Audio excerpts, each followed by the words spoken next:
I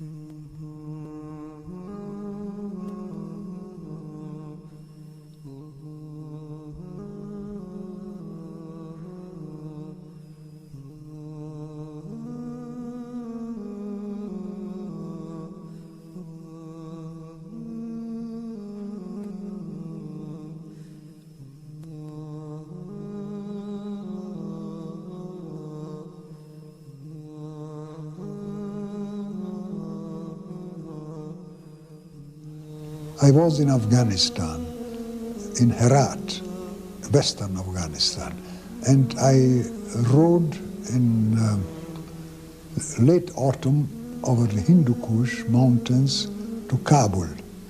It was a journey of about 20 or 25 days on horseback, very hard journey. And on one occasion, my horse lost a shoe. So I was obliged to go off my road to a village nearby and had the shoe replaced by a smith. It happened so that the governor, district governor there, learned of the visit of a foreigner and invited me to spend the evening and the night in his house. He was a very friendly man. At that time I spoke Persian fluently after nearly 2 years in Persia and in Afghanistan. So conversation was easy. We were sitting after dinner and talking about various things, and naturally we came to talk about Islam. And I spoke quite bluntly to him. I told him, "You Muslims are a very strange people. You have the best ethical guidance possible in the Quran. You had the best guide in your Prophet Muhammad. How is it that you have abandoned the ways recommended in the Quran and by the Prophet and have fallen into such a decadence? Why are you acting in so many ways against the precepts of the Quran?" And so it went on discussing. At the end he looked at me and he said, "You are a Muslim." I was quite astonished and I said, "No, it never occurred to me to be a Muslim. I am not." He says, "Oh yes, you are a Muslim, only you don't know it. One day you will come to know it." And these were prophetic words. Later on, when I returned from that journey a few months later, I really became a Muslim. Could you describe for us the actual event of your becoming a Muslim and how that took place? Yes. After my return from my second long journey to the Muslim world, I was living in Berlin and started reading the Quran in translation. One day, I was discussing it, of course, often with my first wife, who was a German, older than me, and who was equally interested in Islam. And one day we were traveling in the underground in Berlin. And this was in the year 1926. It was a year of great prosperity in Central Europe after years of misery and inflation. And all people were well-dressed, people who were in the underground train together with us, well-dressed and well-fed apparently, but it appeared to me that their faces were not happy. And I looked from one to the other and saw there is unhappiness in these people.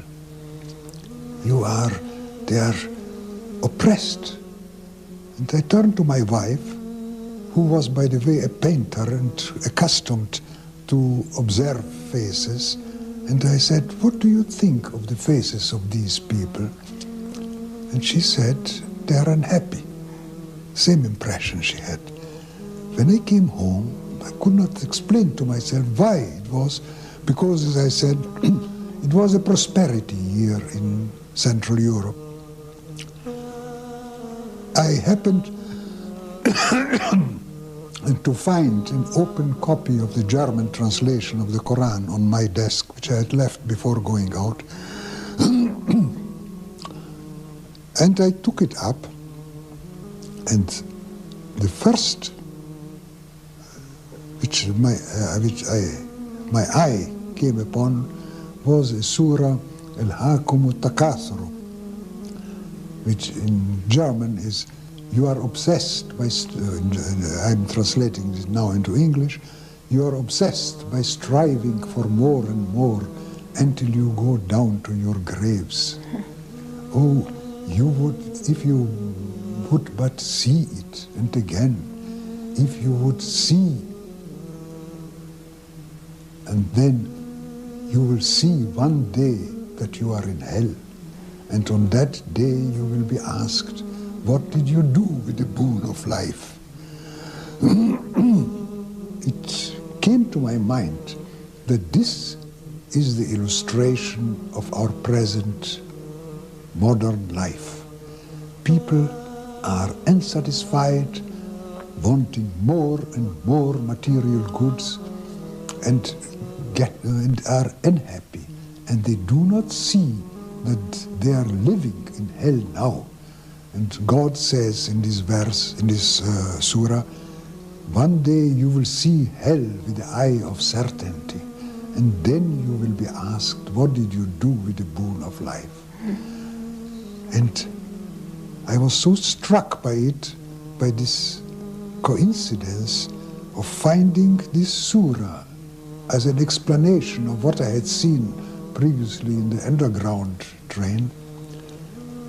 I told myself, how is it possible that a man living 1400 years ago had composed a book describing the situation of today, showing us what people feel now?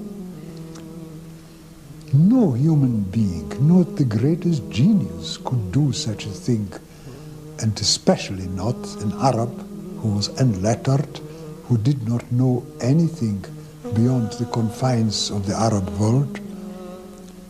No, this book must be inspired, and inspired by whom? It is. Then I became certain that it was a revealed book.